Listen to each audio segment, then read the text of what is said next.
The North Carolina pines stood still in the heavy, humid air.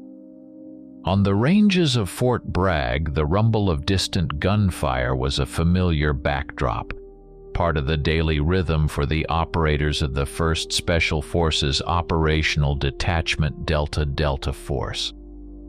Ghost Team had just completed another iteration of close-quarters battle training, sweat streaming down their faces beneath heavy helmets, mingling with the streaks of camo paint.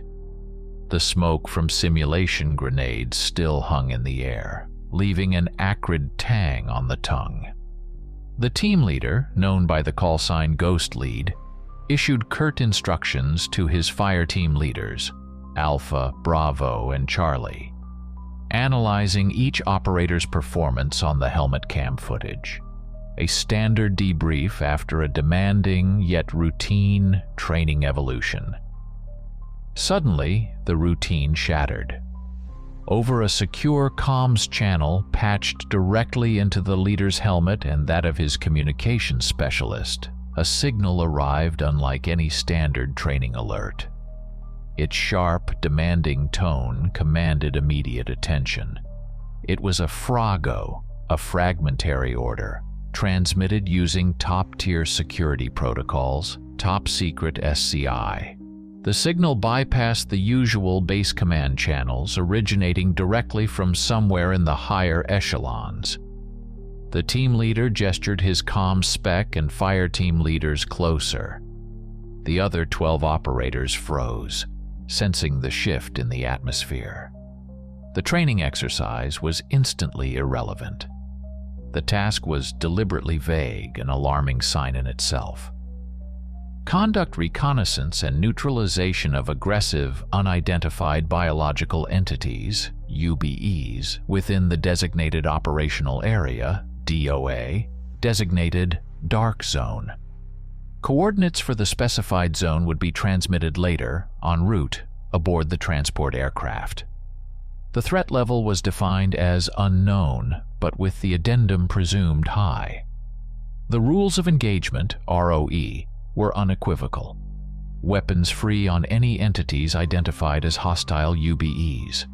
No additional intel, no backstory, no information on what these entities were. Just the order. Gear up commenced instantly, a controlled rush against the clock. Within minutes, the training range was deserted. The operators moved with speed and practiced efficiency, each knowing their role. The armory and equipment lockers buzzed with organized activity. Standard loadout for direct action operations. M4A1 carbines and several HK416S, each fully kitted out, variable power optics, ANPEQ-15 laser designators, tactical lights, Glock 19 and SIG Sauer P320 sidearms in thigh rigs, M320 grenade launcher modules mounted under the barrels of several carbines, 3 M249 SAW light machine guns, 1 per fire team, were prepped with full ammo drums. Heavy body armor plates, ceramic ESAPs were donned and adjusted. OpsCore helmets fitted with GPN-VG-18 quad-tube night vision goggles or the lighter PVS-31S were checked. Peltor Comtac communication systems were connected and tested. Each operator verified their individual first aid kit, IFAK, while the team medic, who doubled as the comms specialist, packed an expanded medical kit. A short briefing took place at the ramp of the waiting aircraft. It was conducted by a man in a severe, unmarked uniform who introduced himself only as an intelligence officer. His face was impassive, his voice flat, devoid of emotion. He provided minimal information, mostly repeating the FRAGO data. DOA Dark Zone had appeared on satellite imagery very recently, literally just days ago. It was characterized by unexplained geological activity and a total lack of any radio signals emanating from within. The satellite photos shown were extremely low resolution, blurry, One could barely discern the outlines of strange, unnatural rock formations. No signs of life, no trace of human activity. He answered the operator's questions evasively or cited a lack of information. The atmosphere of ambiguity and hidden threat thickened. Loading onto the C-17 Globemaster III was swift. The aircraft bore no identification markings, not even standard USAF insignia. Inside, besides Ghost Team, there was only the flight crew, who remained pointedly detached and avoided any conversation. The heavy transport climbed to altitude and set a course into the unknown. During the flight, the precise DOA coordinates arrived on the team leader's tactical tablet. The location pinpointed a spot amidst a vast, uninhabited mountainous region within the U.S., but in an area marked on all available maps as a relatively flat plateau, devoid of any significant mountains or canyons. This discrepancy added another unsettling layer to the overall picture. After several hours, the command came, "Prepare for insertion." The insertion would be at night, via halo, high altitude low opening, a jump from around 25,000 feet, deploying parachutes at low altitude. Standard procedure to minimize detection risk. The operators checked their oxygen systems, gear, weapons. The aircraft's ramp lowered, admitting thin, icy air. One by one, the operators stepped into the blackness. The jump proceeded nominally. Free fall through the dark, then the jolt of the canopy deploying, descent under steerable chutes. But as they neared the ground, scanning through their NVGs, night vision goggles, the operators noticed something strange. The night sky above the drop zone was perfectly clear, yet utterly black. Not a single star, no moon, not even the distant glow of civilization. Complete, absolute void overhead. The first subconscious prickle of alarm pierced their awareness, but was quickly dismissed, attributed to unusual cloud cover or unknown atmospheric phenomena in this anomalous zone. Touchdown occurred on a small, relatively flat, rocky plateau designated as the LZ landing zone. The operators quickly assembled, checked each other and their gear. The first thing that struck them, or rather hit their noses and skin, was the air. It was strangely clean, almost sterile, devoid of the usual sense of earth, decaying leaves, moisture, or animals. The temperature was moderate, even comfortable for a mountain night, but there was an unnatural stability. Not the slightest breeze, no air movement whatsoever. The comm specialist immediately deployed the portable SATCOM terminal. Attempts to establish a stable link with command proved almost fruitless. The signal was extremely weak, constantly interrupted by powerful interference of unknown origin. Loud white noise filled their headsets, overlaid with strange low-frequency pulsations unlike typical atmospheric or technical static. With great difficulty, they managed to transmit a brief sitrep, confirming the entire team's safe landing. Receiving confirmation or further instructions was impossible. Comms died again, drowned in hiss and hum. It felt like deliberate jamming. The team leader, ghost-led, after a brief huddle with the fire team leaders, made the call. Waiting for comms restoration was pointless and dangerous. They needed to move to the first waypoint indicated in the Froggo, maintaining maximum caution. The team formed up in a tactical wedge formation. Alpha team on point, the command element, leader, comm spec, and Bravo team forming the core, Charlie team bringing up the rear. Activating their NVGs, the operators began moving into the greenish world of shadows. The silence around them was near absolute, oppressive, broken only by the rhythmic crunch of gravel and rock under heavy boots and the persistent static buzzing in their earpieces. Ghost teams' advance through the night began steadily, but with every yard covered, the surrounding landscape took on increasingly unsettling and unnatural characteristics. The operators moved along the floor of a wide canyon, its walls rising tens of feet on either side. The rock here was unlike any normal geological formation. Its surfaces were unnaturally smooth, as if melted or meticulously polished by some immense force. In places, sharp, almost perfect geometric edges were visible, as though carved from the stone by an instrument of incredible size. The natural erosion, the signs of weathering or water action expected in mountainous terrain, looked utterly wrong here, distorted. Some rock masses appeared not to have been shaped by nature but extruded from beneath the earth like paste from a tube. The color palette was depressingly monochrome. Dull shades of gray, brown, and dirty ochre predominated, lacking the vibrant flecks of quartz, mica, or other minerals that usually enliven mountain vistas. All this created a persistent, though subconscious, feeling of artificiality, of being within a meticulously constructed set piece. The vegetation, if it could be called that, only amplified this impression. It was extremely sparse and alien.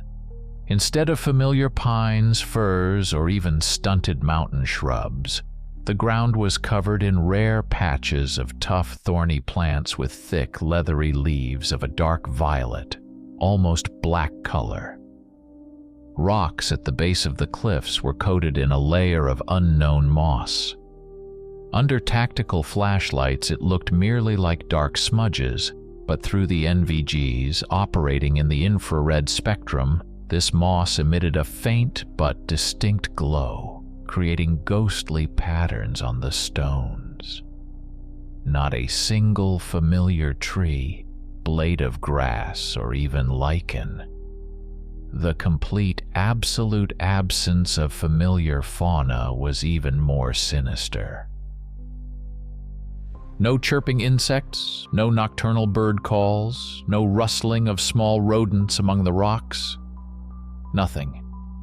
The silence, broken only by the team's footsteps and the headset's static, grew denser, more oppressive, unnatural. The sensory anomalies weren't limited to the lack of sound and strange flora. The lighting was wrong.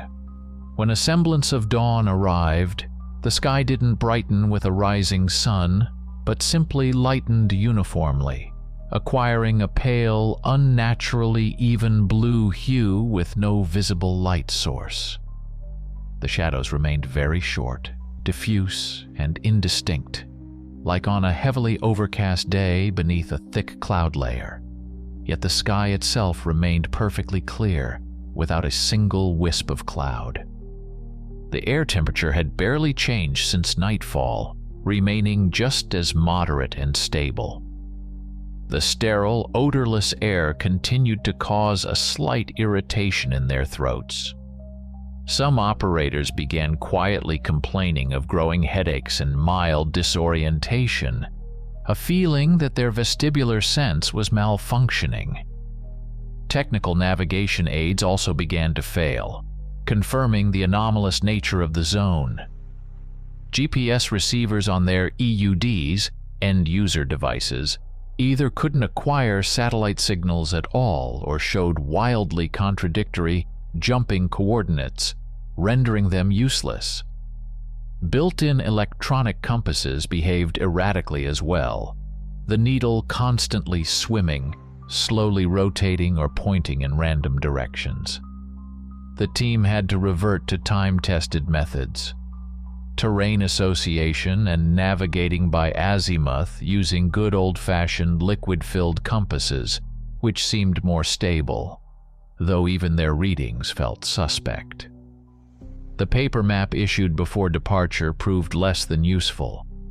The DOA region was depicted only schematically, lacking proper terrain detail, which further heightened suspicions.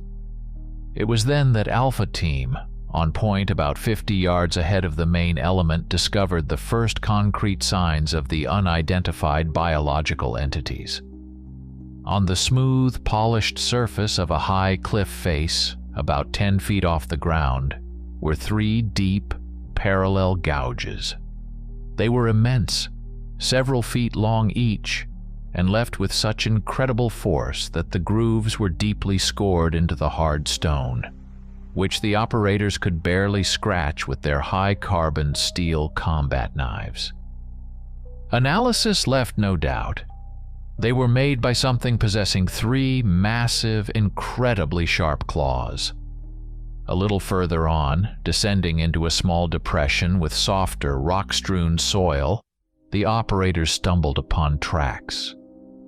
They were gigantic 3-toed prints, each significantly larger than that of the largest grizzly bear. They were pressed so deeply into the compacted soil, it seemed the creature that left them either weighed several tons or had landed there after a leap from a great height. The stride length between the tracks was astounding, at least 15 to 20 feet, indicating enormous reach and consequently potentially very high speed. The tracks headed in the same direction as the team's route of travel. The team leader immediately halted their movement and called his fire team leaders forward. The conference was short, tense. What they'd seen left no doubt. The enemy they were tasked to find was large, extremely strong, presumably very fast, and possessed natural weapons capable of rending stone, let alone flesh. Ghost Lead ordered heightened vigilance to maximum. Move slower, constantly scanning not just ahead into the flanks, but also the upper tiers of the cliffs, ledges, and crevices overhead. The tension within the team, already high, reached an almost palpable level. Now every rustle, every falling pebble, every shadow flickering at the periphery seemed a precursor to imminent attack. The team resumed movement, but now it wasn't just advancing along a route.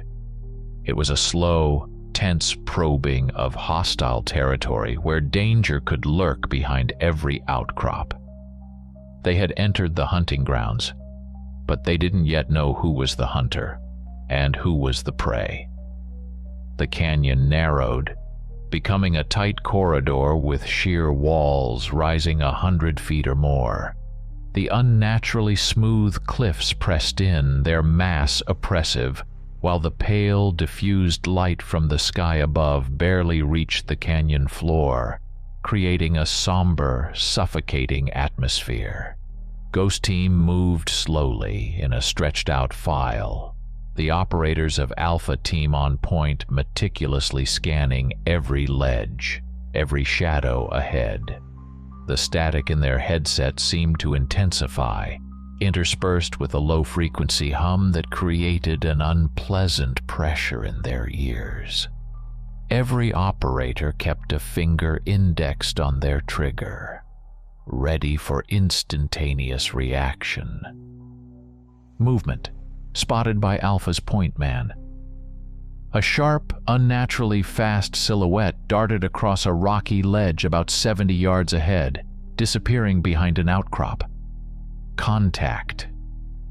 The point man's shout barked over the team's comms network, simultaneously as a low, guttural roar tore through the canyon's silence, echoing multiply off the walls.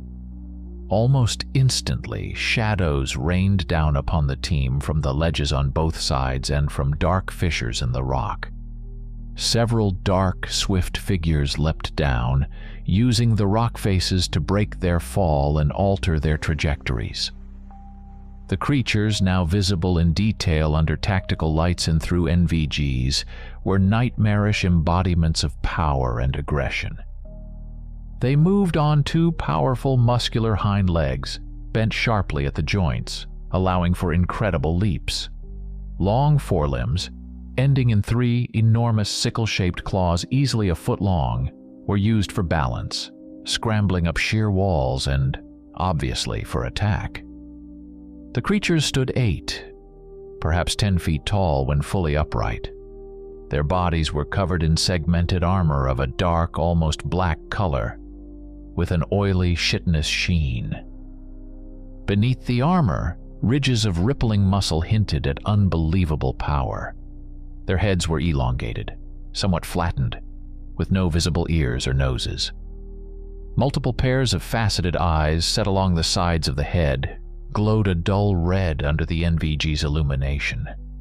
Long jaws were lined with rows of sharp, serrated teeth.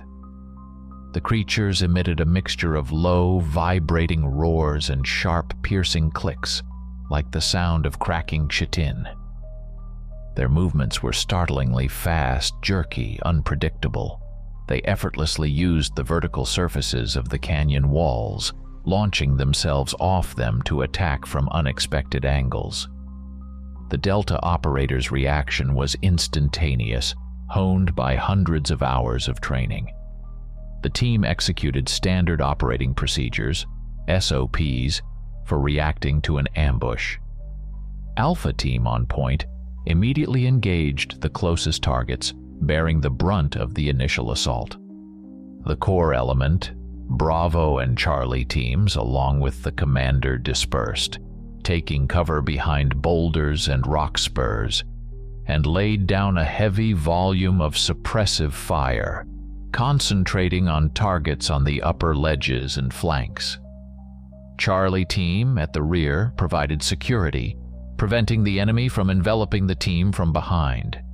The air filled with the thunder of gunfire, echoing and re-echoing off the canyon walls. M4A1S and HK416S spat bursts of fire, while the M249 saws hammered out long, furious volleys, showering the enemy with a hail of 5.56 mm rounds. The effect, however, was disheartening. Most rounds impacting the creature's torsos or limbs either ricocheted off the tough, chitinous armor in showers of sparks, or left only shallow dents and scratches. Standard military ammunition proved insufficient against such defenses. Operators had to aim carefully, targeting vulnerable spots, joints, the relatively thin neck, or the head area around the eyes. The Cryptids, as the team leader mentally dubbed them, displayed more than just blind animal rage. Their attack was coordinated. They were clearly working together, attempting to split the team, flank them, push them towards undefendable sections of the canyon. They actively used natural cover, darting out for swift attacks before vanishing behind rocks or into crevices. Their speed and strength were astounding.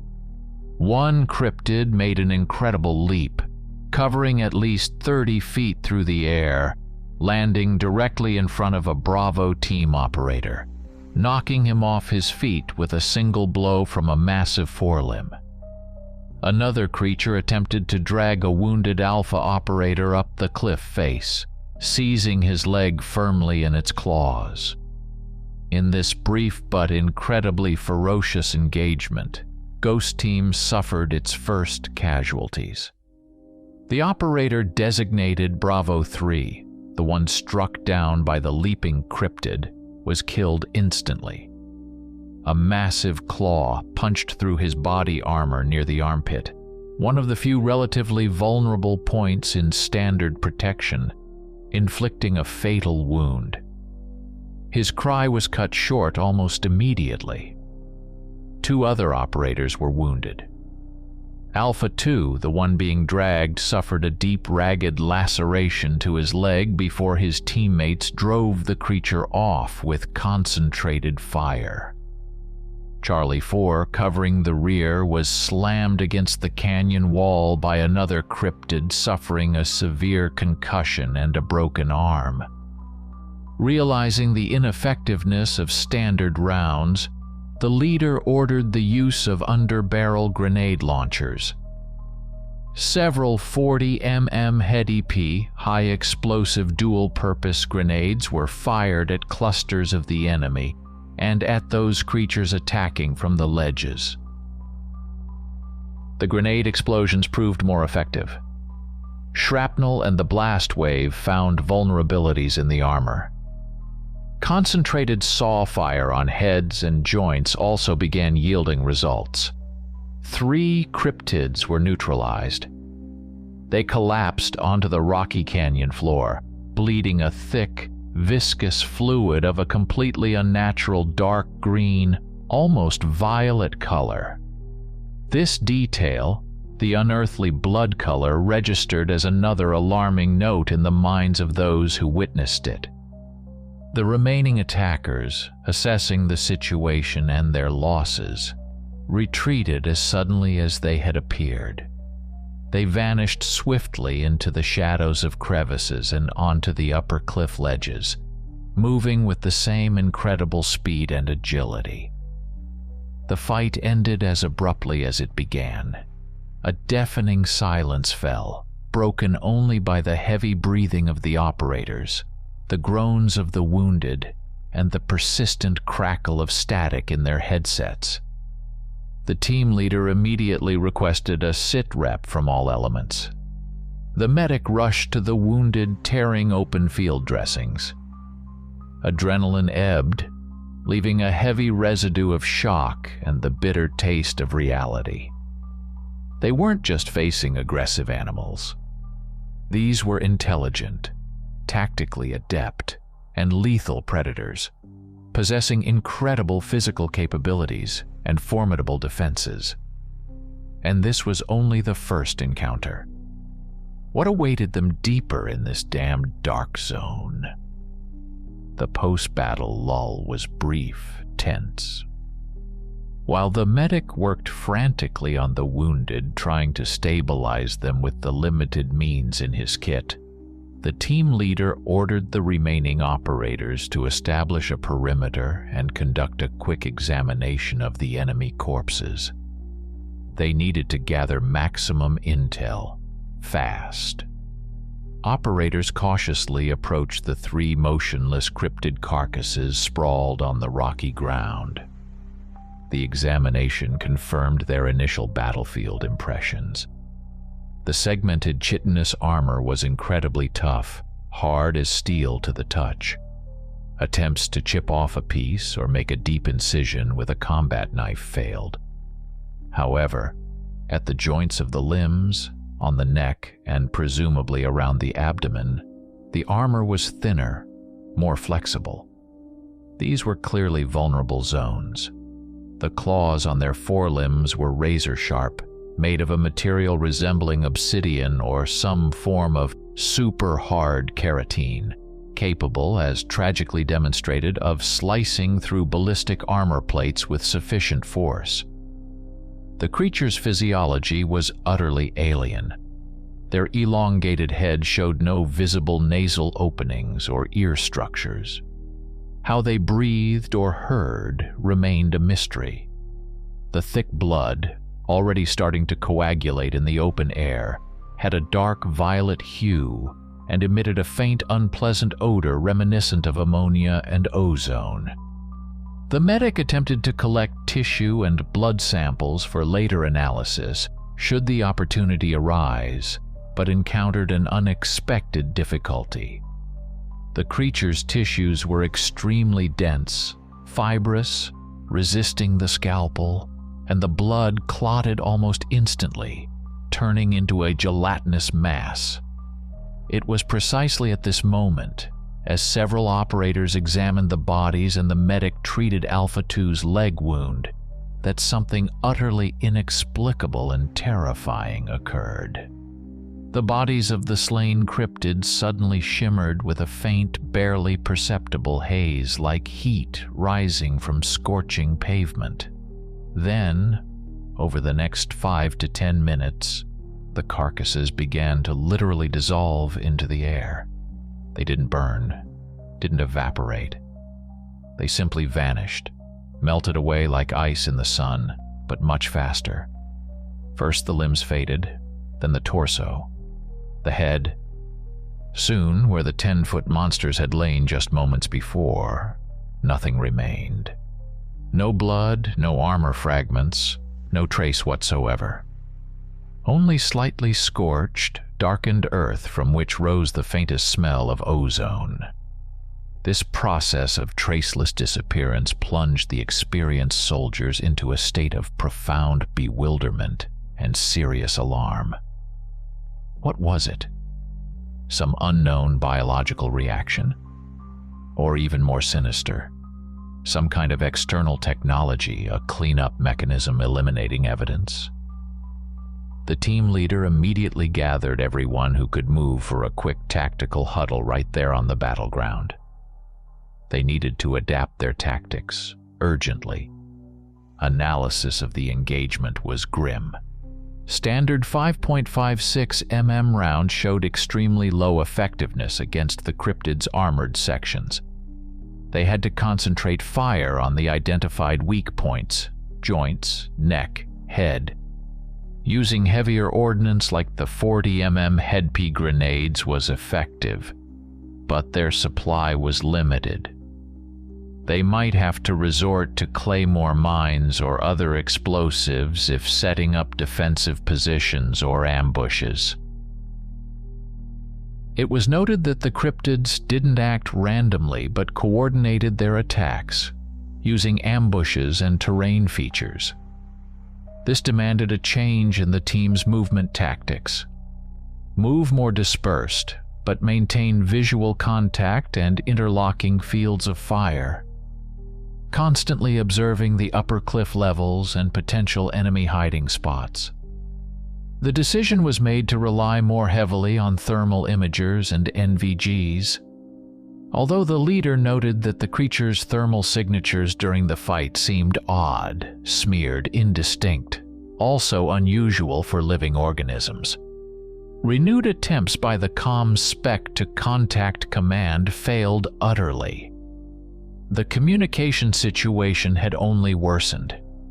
The static in their headsets intensified, now containing distinct rhythmic clicks and a low-frequency hum completely unlike natural interference. This further solidified the suspicion of active ECM, electronic countermeasures of unknown origin.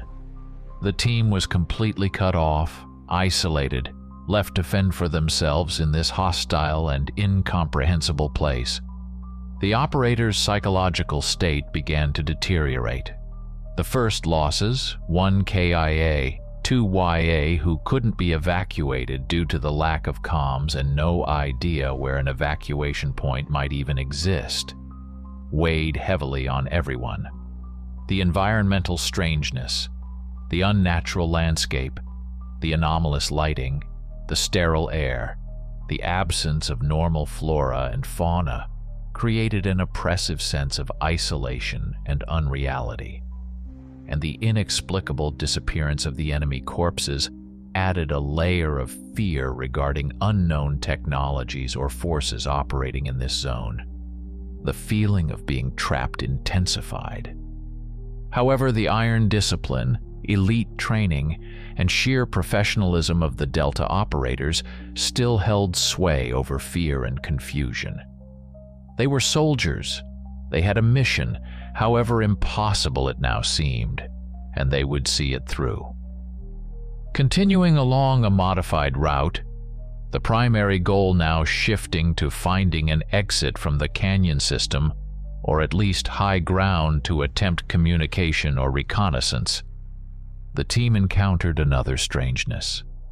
Several operators, including the Bravo team leader, noted that some sections of the canyon-specific rock formations, twists in the gorge, seemed eerily familiar.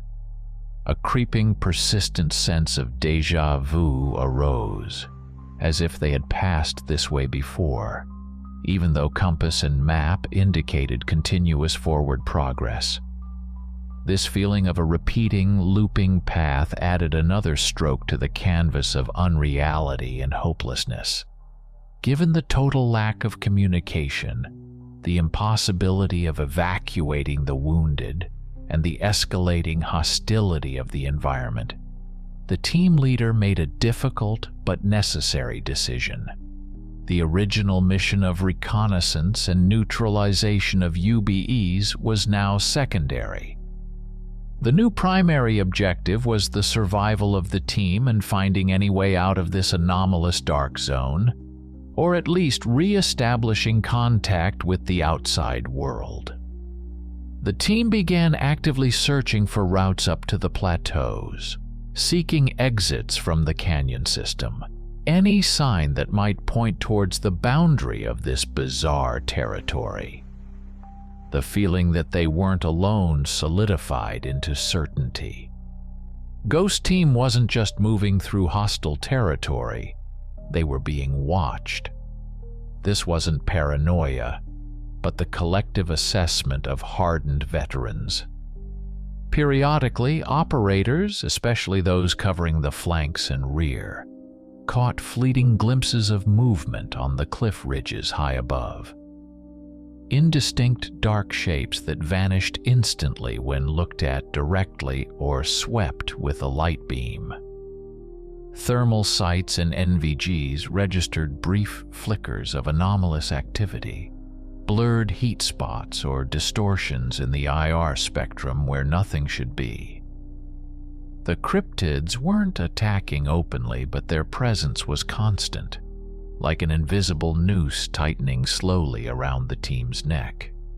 They were clearly waiting, studying, perhaps hurting their prey. The enemy's tactics became more sophisticated and insidious. It wasn't just sudden ambushes anymore. The cryptids began using the landscape itself as a weapon. On several occasions, the team narrowly avoided being crushed by rock falls clearly initiated from above.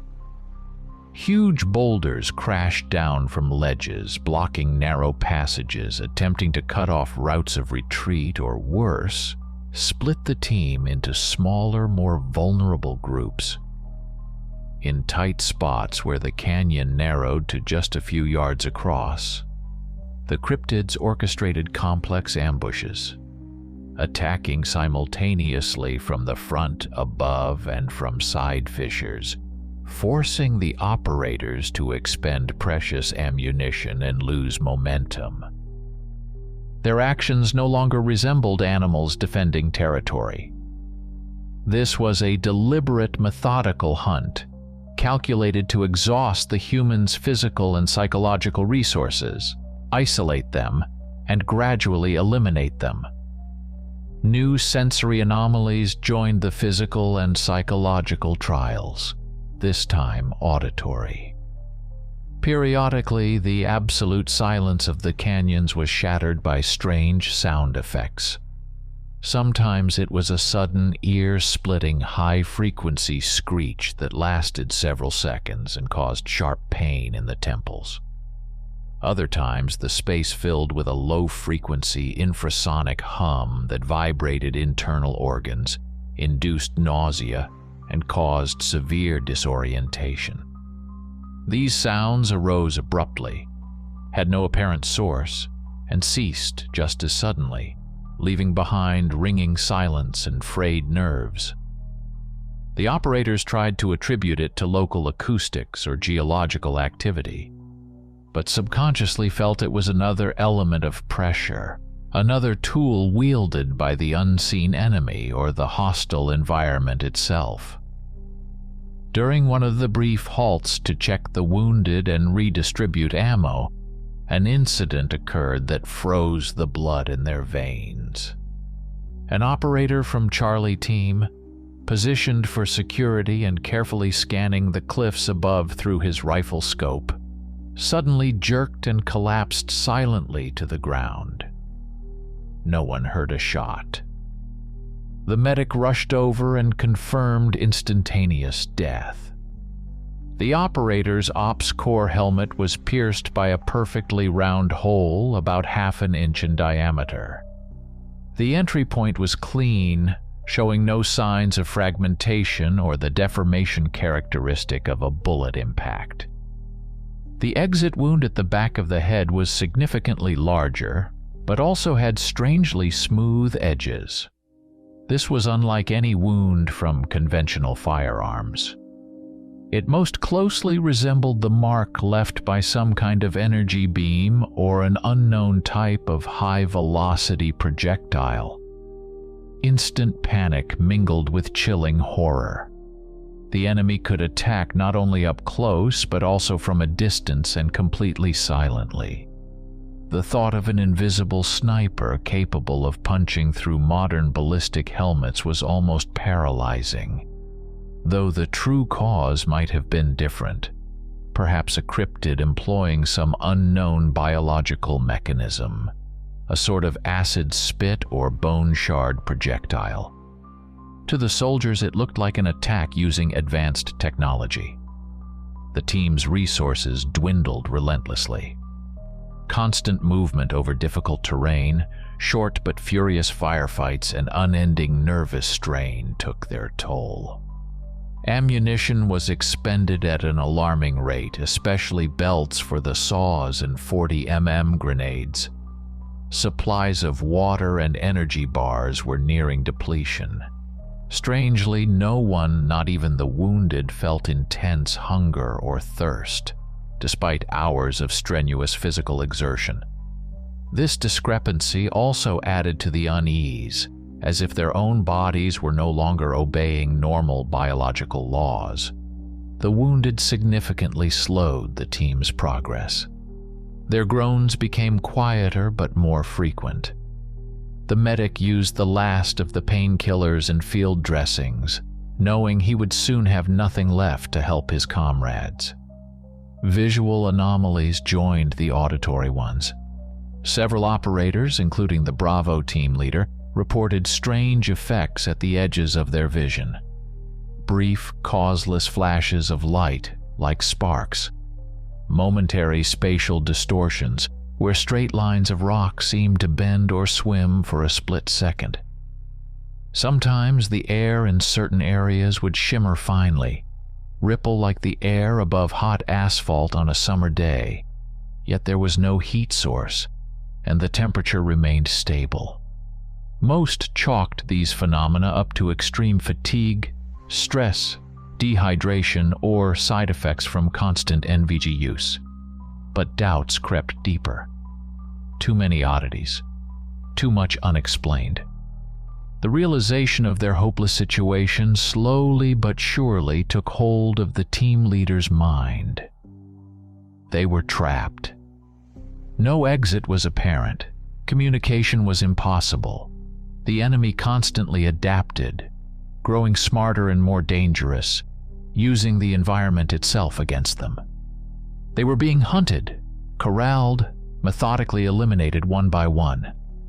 The original mission had long since lost all meaning. Now, only one objective remained: find a position suitable for defense and make a last stand. Sell their lives as dearly as possible. And perhaps, in their final moments, try to understand what was really happening in this damned dark zone. Who or what was behind this entire nightmare? The team changed direction again, seeking not an exit but a place for their final battle. A kill box with no way back. The search for a suitable position for the last stand was short. Soon, the team stumbled upon what seemed like an ideal place for defense. A relatively small, rocky amphitheater, a natural depression in the rock mass, resembling a bowl about 50 yards in diameter. The walls of the amphitheater were high, almost sheer, with smooth, polished surfaces lacking easy handholds for climbing. The only entrance was a narrow passage, a fissure between two converging cliffs, no more than 10 or 15 feet wide. This location offered good protection from 3 sides and allowed them to concentrate all their firepower on the single likely avenue of attack. Ghost Team immediately began organizing their defense. They worked quickly, cohesively, without unnecessary words, each operator knowing their task.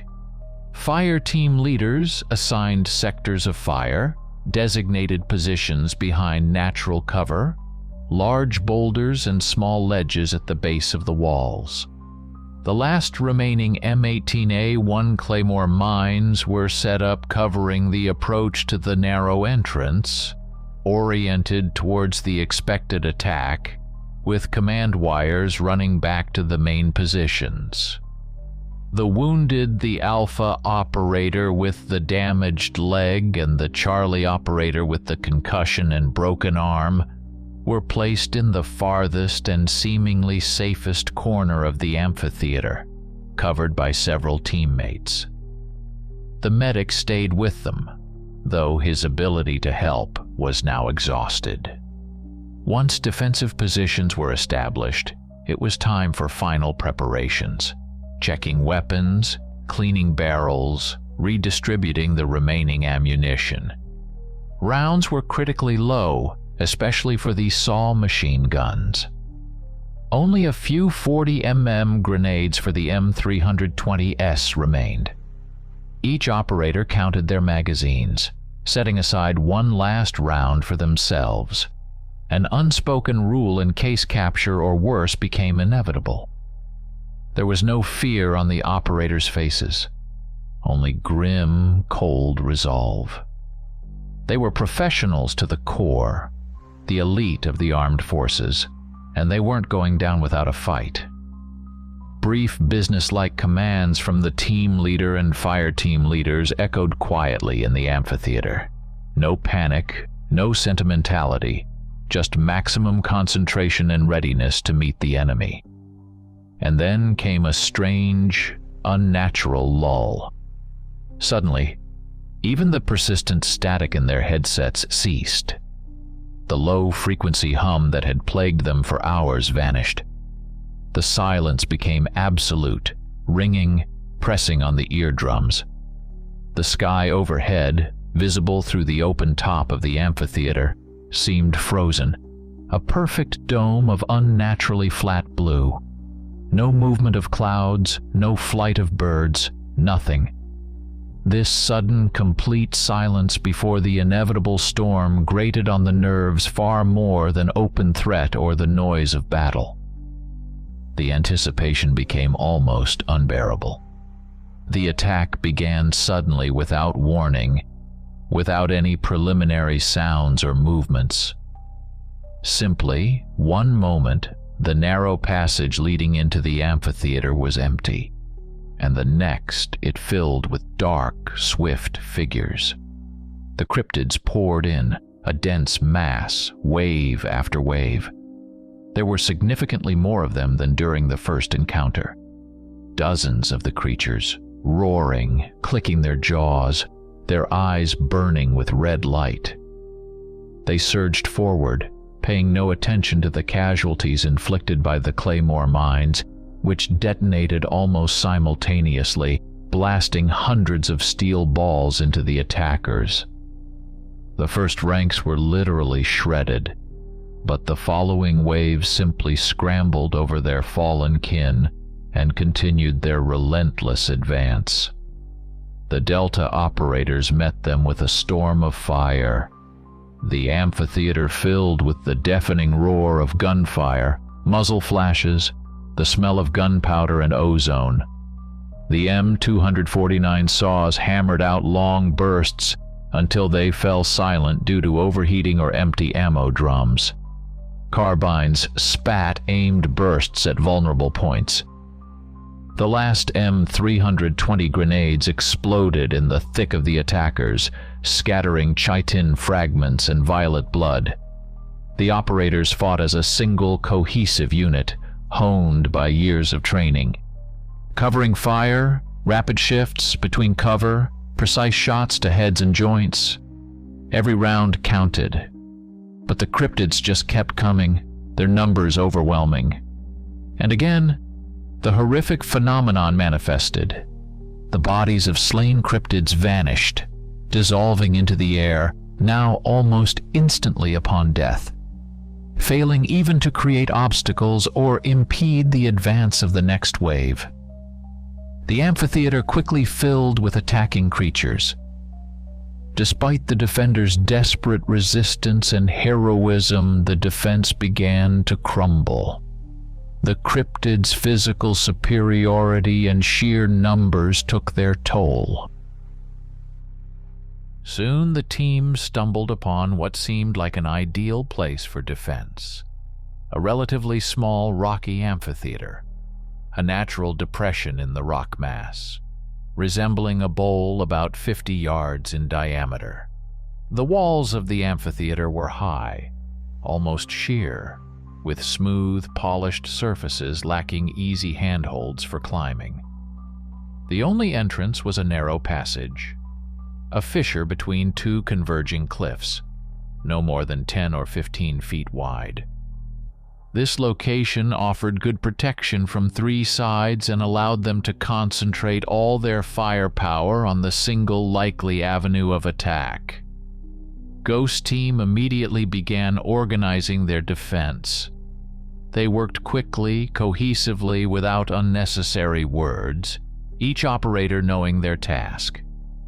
Fire team leaders assigned sectors of fire, designated positions behind natural cover, large boulders and small ledges at the base of the walls. The last remaining M18A1 Claymore mines were set up covering the approach to the narrow entrance, oriented towards the expected attack, with command wires running back to the main positions. The wounded, the Alpha operator with the damaged leg and the Charlie operator with the concussion and broken arm, were placed in the farthest and seemingly safest corner of the amphitheater, covered by several teammates. The medic stayed with them, though his ability to help was now exhausted. Once defensive positions were established, it was time for final preparations. Checking weapons, cleaning barrels, redistributing the remaining ammunition. Rounds were critically low, especially for the SAW machine guns. Only a few 40mm grenades for the M320S remained. Each operator counted their magazines, setting aside one last round for themselves. An unspoken rule in case capture or worse became inevitable. There was no fear on the operators' faces, only grim, cold resolve. They were professionals to the core, the elite of the armed forces, and they weren't going down without a fight. Brief, businesslike commands from the team leader and fire team leaders echoed quietly in the amphitheater. No panic, no sentimentality, just maximum concentration and readiness to meet the enemy. And then came a strange, unnatural lull. Suddenly, even the persistent static in their headsets ceased. The low-frequency hum that had plagued them for hours vanished. The silence became absolute, ringing, pressing on the eardrums. The sky overhead, visible through the open top of the amphitheater, seemed frozen, a perfect dome of unnaturally flat blue. No movement of clouds, no flight of birds, nothing. This sudden, complete silence before the inevitable storm grated on the nerves far more than open threat or the noise of battle. The anticipation became almost unbearable. The attack began suddenly, without warning, without any preliminary sounds or movements.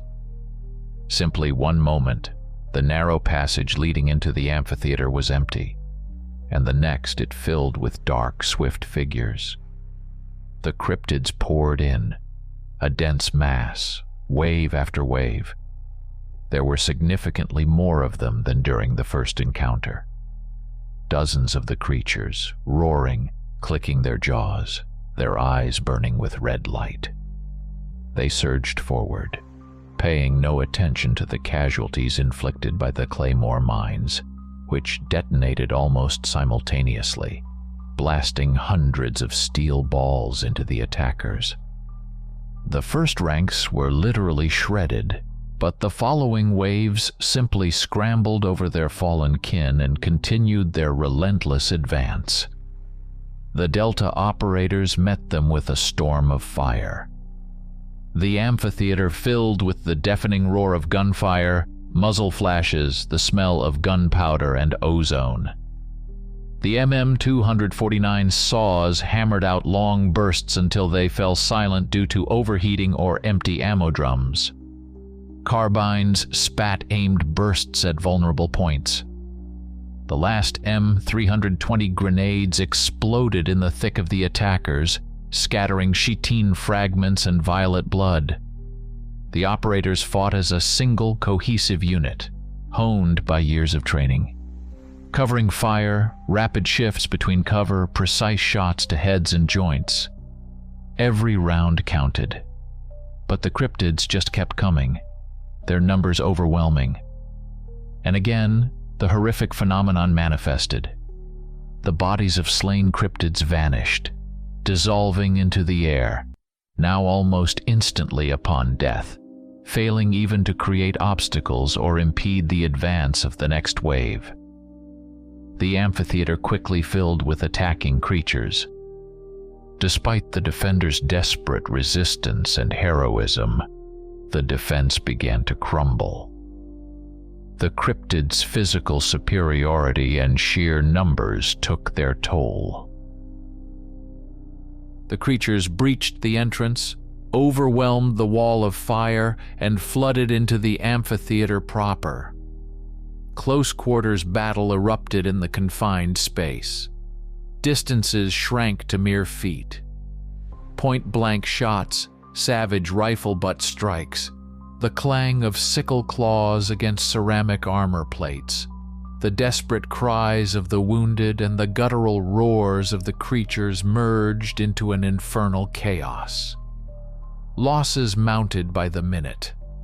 Ghost team operators fell one after another, cut down by claws, teeth, or simply overwhelmed by the sheer mass of attackers. The team leader, Ghost Lead, continued to direct the fight, firing his carbine until it ran dry, then transitioning to his Glock 19. He shouted commands, trying to coordinate the actions of the remaining operators, but their numbers dwindled rapidly. The medic died trying to drag one of the wounded to a safer spot, his body torn apart by two cryptids. The comms specialist, realizing it was over, used his last remaining grenade to destroy the SATCOM terminal and other sensitive equipment before death overtook him. He wouldn't let any intel fall into enemy hands. The fight devolved into agony. The chaos of close combat slowly subsided, yielding to the grim finale. Screams of pain and fury faded into gasps and final breaths. Of the entire Ghost team, only a handful remained on their feet. They had instinctively retreated deeper into the rocky amphitheater, their backs pressed against the cold, smooth wall. Back to back, they formed a final island of resistance in the sea of advancing creatures. Carbines were almost all empty. Pistols came out. Combat knives were drawn, empty rifles wielded as clubs. Silence reigned in their headsets, broken only by their own ragged breathing and the low growling of the surrounding cryptids. All comm channels were silent. Their brothers were gone. The desperate resistance continued for a few more minutes. The last Delta operators fought with the fury of the doomed, knowing these were their final moments. They were wounded, exhausted, but unbroken. Each man took one, sometimes two cryptids with him before falling beneath the onslaught of claws or powerful jaws. Movements became slower, reactions delayed. One by one, they collapsed onto the rocky ground, soaked in their own blood and the unnatural violet fluid of the enemy. Fluid which, however, vanished instantly along with the bodies of the slain creatures. Finally, only one remained. Alpha Team's leader, one of the most experienced operators on the team. He was badly wounded, a deep, ragged gash on his shoulder, blood obscuring his vision from a cut above his eye. Leaning his back against the rock face, he struggled to keep his Sig Sauer P-320 leveled. One round left in the magazine. Around him, the cryptids formed a semicircle. There were at least a dozen. But strangely, they didn't rush to finish him off. They stopped a few yards away, their numerous red eyes intently tracking his every move. It was as if they were observing, studying his reaction, his final agony. The low growls and clicks continued, creating a sinister backdrop. The wounded operator's gaze, clouded by pain and encroaching weakness, happened to flicker upward toward that perfect, motionless sky visible above the rim of the amphitheater. And at that moment, something utterly unbelievable happened. Something he initially dismissed as a deathbed hallucination brought on by blood loss and shock. The sky above him flickered for one brief, imperceptible moment, like an image on an old, malfunctioning television screen. The perfect blue distorted, rippled like the surface of water disturbed by a stone. And through that ripple, for a fraction of a second, an entirely different image emerged. A complex, tangled metal structure, interwoven massive gray beams, dimly glowing panels, incomprehensible technological nodes and cables. It resembled the inner lining of a gigantic dome, the ceiling of a vast hangar, or some colossal artificial structure. The vision lasted no more than a second, perhaps even less. But that fraction of a second was enough. In the fading consciousness of the last Delta operator, the terrible mosaic suddenly clicked into place. All the strangeness, all the anomalies, all the inexplicable phenomena of this mission instantly made sense. The sterile air without scent, the strange, diffuse light without a sun, the unnatural geology and flora, the absence of normal fauna, the repeating sections of landscape, the sense of déjà vu, the constant interference and inability to communicate, the incredibly strong and fast creatures with unearthly physiology, the dissolving bodies of slain enemies. And now this glitch, this flicker in the image of the sky, revealing the metallic structure overhead. This wasn't Earth. This wasn't just an anomalous zone somewhere in the mountains. It was an arena, an artificially created environment, a gigantic trap, a testing ground. They were lab rats in someone's monstrous experiment. Their hunt, their fight, their deaths, all of it was just part of a performance, part of data collection. The image of the sky stabilized just as suddenly, becoming perfect, motionless, falsely blue again. The realization of the truth came too late. One of the cryptids, standing closest, emitted a particularly loud click and lunged forward. The Alpha leader instinctively squeezed the trigger of his pistol. The gunshot cracked almost simultaneously with the sickening crunch of breaking bone. A final cry of pain was cut short. Everything plunged into darkness. The battle was over. The rocky amphitheater fell silent. The stony floor was littered with the bodies of 11 operators from Ghost Team. Their bodies, unlike those of the cryptids, did not disappear. They lay where death had overtaken them, mute witnesses to the brutal slaughter. Around them were only empty spaces on the ground where, just minutes before, the creatures they had killed had fallen. Absolute, dead silence hung over the battlefield. The grim, blood-soaked amphitheater faded, replaced by a vast chamber bathed in cold, even light. The source was unseen, the illumination ubiquitous, casting no shadows. Walls, floor, and ceiling were covered in smooth panels of an unknown material, shimmering with a faint internal luminescence. The surfaces were inscribed with complex symbols, diagrams, and constantly shifting graphs incomprehensible to human understanding. In the center of the chamber hovered a large, volumetric holographic projection. It displayed a detailed three-dimensional model of the selection zone where the battle had just concluded. The model's scale allowed for the observation of individual cliffs, canyons, and even the motionless figures of the fallen Delta operators within the rocky amphitheater. Around the hologram and before numerous control panels embedded in the walls, figures moved. Their appearance was indistinct, deliberately obscured from direct view. Perhaps they were tall, slender silhouettes glimpsed through translucent energy screens displaying data streams. Perhaps only fragments of their forms were visible.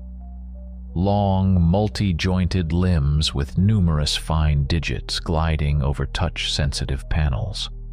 Large, dark, unblinking eyes reflecting the chamber's cold light, or the smooth, pale skin of a hairless head of alien geometry. Their presence felt ancient, powerful, and utterly divorced from human comprehension. An exchange of information occurred between these entities. It wasn't conversation in the conventional sense. Perhaps quiet, emotionless. Synthesized voices uttered words in an unintelligible language, instantly translated and displayed as subtitles on one of the screens. Or perhaps it was telepathic communication, conveying pure concepts and data streams without sound. The essence of the exchange focused on analyzing the just completed field test. Numerous screens and the holographic projection displayed the analysis results. Detailed physiological data on specimen K117, the cryptids, reaction speed, claw impact force, chitinous armor durability across various body sections, minor wound regeneration rate, efficiency of the post-mortem dissolution or teleportation mechanism, the disappearing bodies. Alongside this, tactical schematics tracked the movements of specimen 734 Delta, the humans. Formations, use of cover, fields of fire, ambush reactions.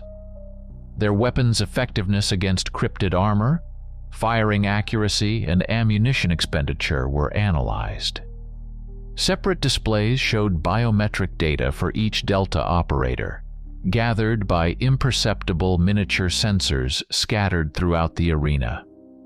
Heart rate, adrenaline and cortisol levels, pain responses to injury, brainwave activity during moments of stress and just before death. All of it was merely cold data points and graphs to the observers. An assessment of the experiment's results was underway. The entities exchanged conclusions. High adaptability, tactical flexibility, superb discipline, and effective technology utilization were noted for specimen 734 Delta. Their capacity for teamwork, self-sacrifice, and maintaining combat effectiveness under extreme duress was deemed remarkable for a biological species at their developmental stage. However, the final conclusion was unequivocal. The physical superiority of specimen K117 proved the decisive factor.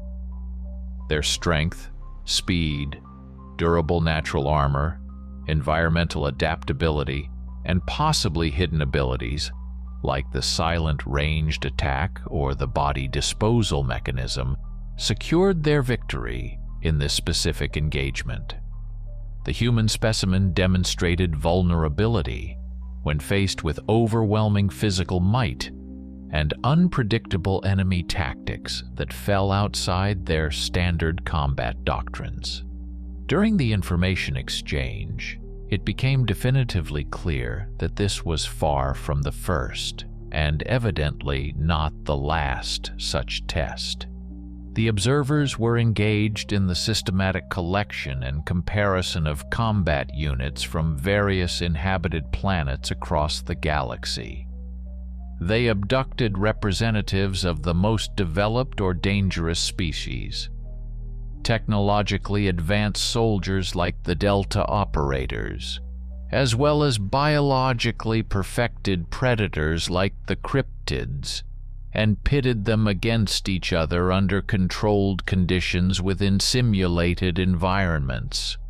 The purpose of these cruel experiments wasn't entertainment, but pure scientific inquiry, studying the strengths and weaknesses of diverse life forms, assessing their combat potential, perhaps for future use as soldiers or slaves, or perhaps for accurately gauging the threat level they might pose to the observers themselves or their civilization.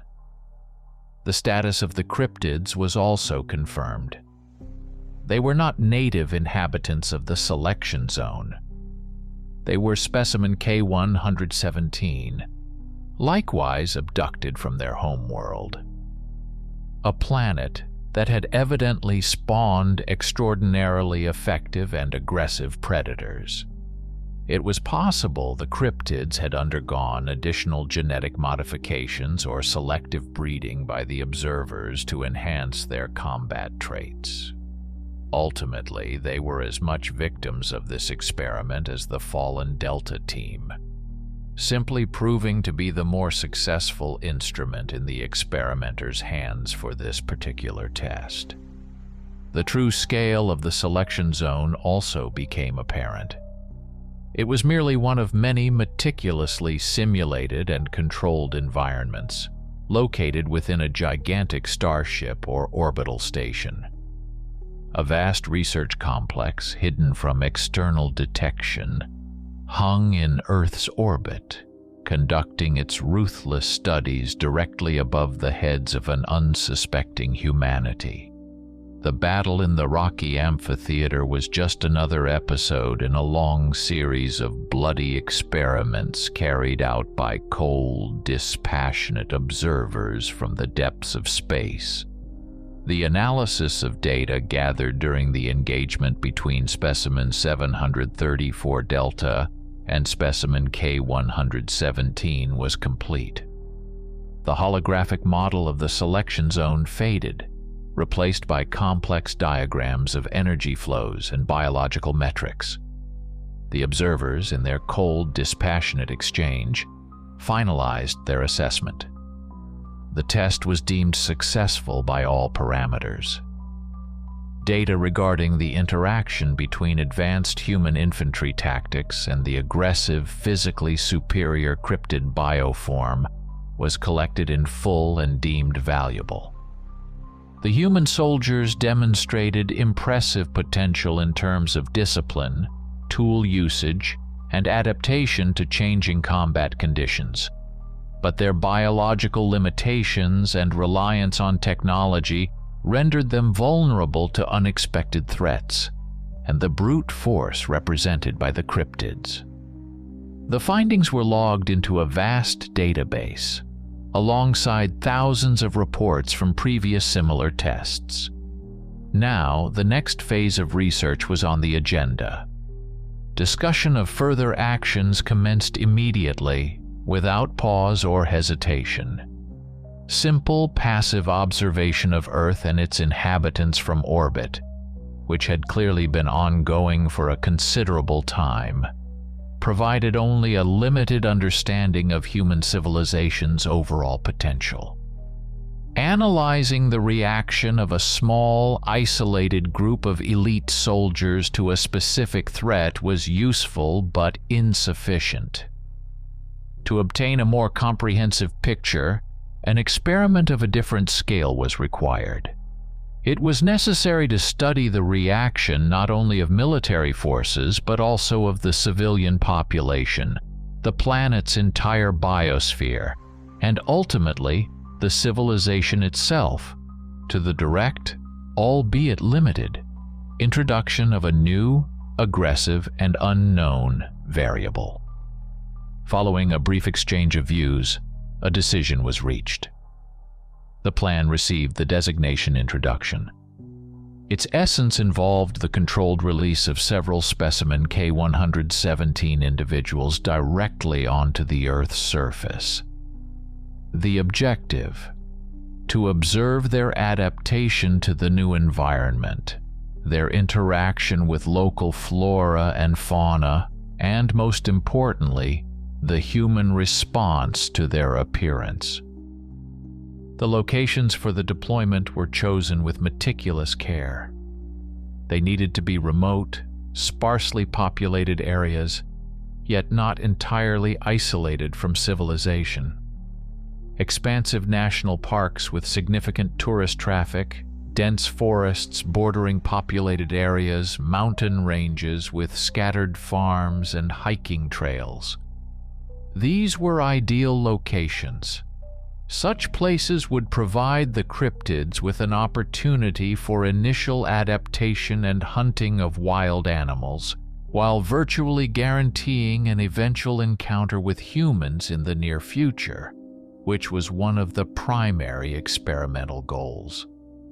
At the same time, the chosen locations would avoid immediate global panic and large-scale military reaction, giving the observers time to gather data during the initial phase.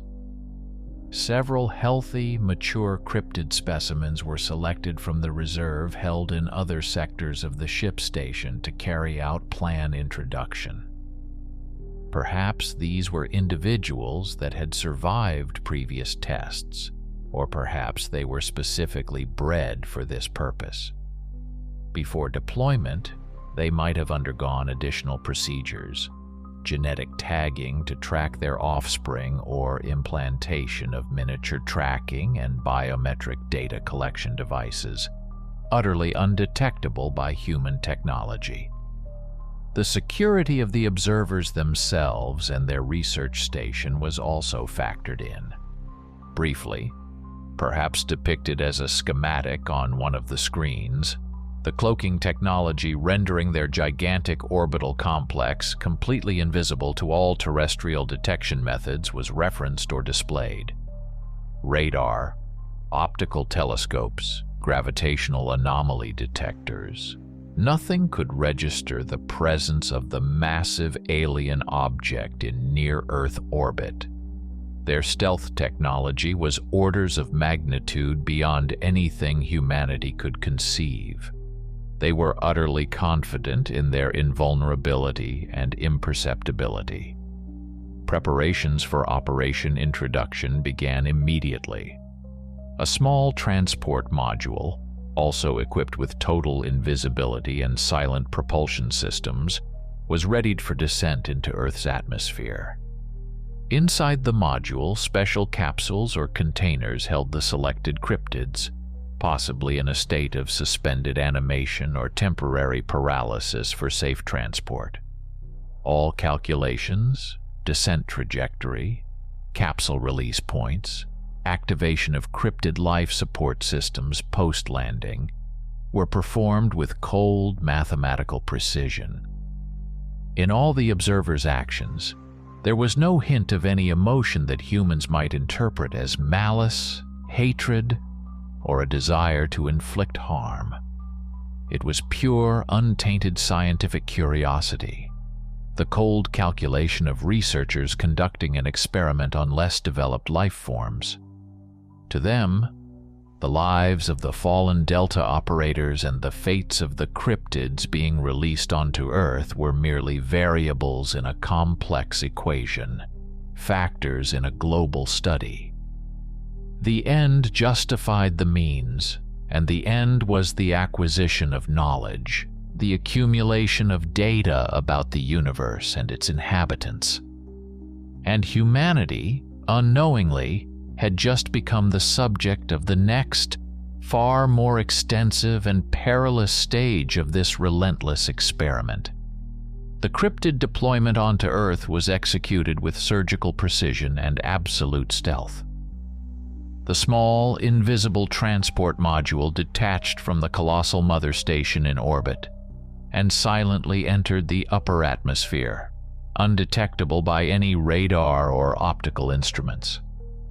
Leaving no contrail, creating no sonic boom, it descended over the chosen points across the North American continent, somewhere above the dense forests of the Rocky Mountains, over the marshy lowlands of the Appalachians, or the vast expanses of a national park far from major cities. At the calculated times and locations, small capsules were released from the module. Slowed by soft landing systems, they touched down silently under the cover of night, lost amongst the trees or in thick undergrowth. Shortly thereafter, the capsules opened. From within, several dark, muscular figures emerged. The cryptids, finding themselves in a completely unfamiliar yet life-rich environment, froze momentarily, their multiple eyes scanning the surroundings, nostril-like slits, if they existed, flaring to draw in the new strange scents of Earth's air. Then, obeying instinct or an implanted program, they swiftly and silently vanished into the darkness of the wilderness, melting into the deep woods. The seeds of chaos had been sown. Meanwhile, on Earth, life continued as usual. Great cities hummed with millions of lights. People hurried about their business, immersed in daily concerns. Morning news broadcasts covered politics, the economy, sports, the weather. Not a word about anomalous geological activity in an uninhabited region. Not a word about an elite special operations unit, Delta Force, gone missing without a trace. Their disappearance, if it was even known outside a tight circle within the Pentagon and the intelligence community, was undoubtedly classified under national security protocols, or perhaps written off as a tragic accident during top-secret training exercises. The world lived its ordinary life, completely unaware of the threat that had already infiltrated the planet, and of the colossal predator observing it from orbit.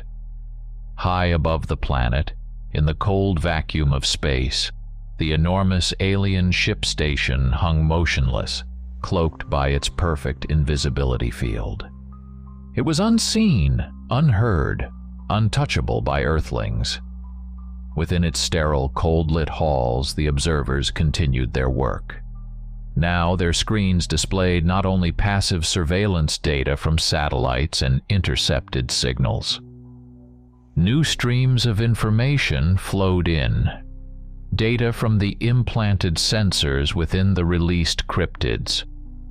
New markers appeared on holographic maps of Earth, tracking the movements of specimen K-117 through forests and mountains, their first hunts of local wildlife, their interactions with the unfamiliar ecosystem. Experiment introduction had entered its active phase. Perhaps somewhere the first subtle, unnoticed signs of the new threat were already emerging. A lone hiker in a national park might stumble upon a strange, inexplicably large three-toed track pressed into the mud by a stream, dismissing it as a prank or an unknown animal. The night forest might echo with an unfamiliar, terrifying roar, mistaken by locals for a cougar or bear, but with an unsettling alien quality. A remote farm bordering a large forest tract might record the inexplicable loss of several livestock, attributed to wolves or mountain lions, but with observers puzzled by the unusual savagery and power of the predator. These were merely the first, barely noticeable ripples spreading from the stone the observers had cast into the calm lake of human civilization. But these ripples were destined to grow. Conflict was inevitable. The cryptids were not just wild beasts. As the previous test had shown, they were intelligent, possessed tactical thinking, incredible strength, speed, and lethal weaponry in their claws and teeth. And now they were loose on a planet teeming with resources, full of prey, full of unprepared, vulnerable humans. The question was not if conflict would occur, but when and how devastating it would be. The fate of Ghost Team, the Delta operators who gave their lives in an unequal struggle within the artificial hell of the selection zone, remained unknown to the world. Their sacrifice was, in the grand scheme, futile. They were merely the first forward line of defense, fallen in an unknown war whose very beginning Earth hadn't even registered. Their experience, their professionalism, their heroism, all of it became just another line of data in the dispassionate report of alien researchers, another parameter in their endless, cold equation. Not a word about anomalous geological activity in an uninhabited region. Not a word about an elite special operations unit, Delta Force, gone missing without a trace. Their disappearance, if it was even known outside a tight circle within the Pentagon and the intelligence community, was undoubtedly classified under national security protocols, or perhaps written off as a tragic accident during top-secret training exercises. The world lived its ordinary life, completely unaware of the threat that had already infiltrated the planet, and of the colossal predator observing it from orbit. High above the planet, in the cold vacuum of space, the enormous alien ship station hung motionless, cloaked by its perfect invisibility field. It was unseen, unheard, untouchable by Earthlings. Within its sterile, cold-lit halls, the observers continued their work. Now, their screens displayed not only passive surveillance data from satellites and intercepted signals. New streams of information flowed in. Data from the implanted sensors within the released cryptids. New markers appeared on holographic maps of Earth, tracking the movements of specimen K-117 through forests and mountains, their first hunts of local wildlife, their interactions with the unfamiliar ecosystem. Experiment introduction had entered its active phase. Perhaps somewhere, the first subtle, unnoticed signs of the new threat were already emerging. A lone hiker in a national park might stumble upon a strange, inexplicably large three-toed track pressed into the mud by a stream, dismissing it as a prank or an unknown animal. The night forest might echo with an unfamiliar, terrifying roar, mistaken by locals for a cougar or bear, but with an unsettling alien quality. A remote farm bordering a large forest tract might record the inexplicable loss of several livestock, attributed to wolves or mountain lions, but with observers puzzled by the unusual savagery and power of the predator. These were merely the first, barely noticeable ripples spreading from the stone the observers had cast into the calm lake of human civilization. But these ripples were destined to grow.